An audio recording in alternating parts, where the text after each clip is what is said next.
Guys, এটা হচ্ছে প্রেম মন্দির, সাব ডিভিশন।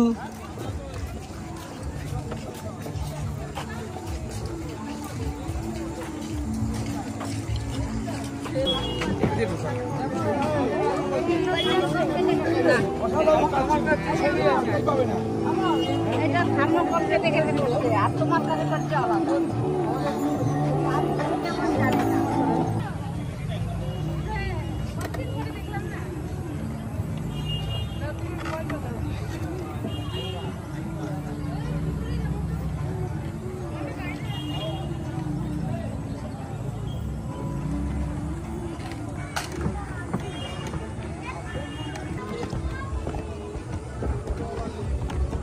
তুমি তো তোমাকে ডাকলো মনে হয়, তোমাকে তখন চিল্লেলে যে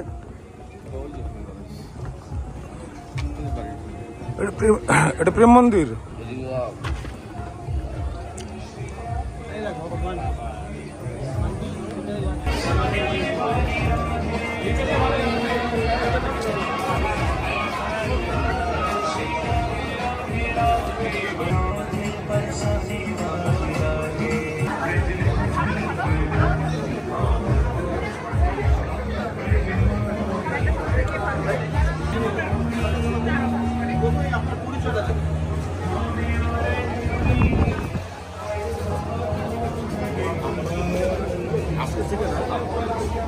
বিগত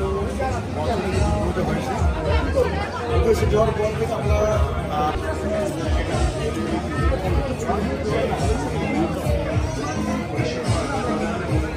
আমরা এখন দিনাটার প্রেম মন্দিরে চলে এসেছি। এখানে প্যান্ডেল দেখতে আমরা খুব মুগ্ধ হয়েছি, আমাদের খুব ভালো লেগেছে। এখানে দেখুন আমাদের একজন বাবা তার ছোট বাচ্চাকে কাগো আছে, বেবি সিটার ব্যাগ, বাচ্চারা খুব এনজয় করছে, আমরা খুব মজা পেলাম। জায়গাটা কথা শুনেছি, এসে আরো বেশি ভালো লাগলো। Thank you so much.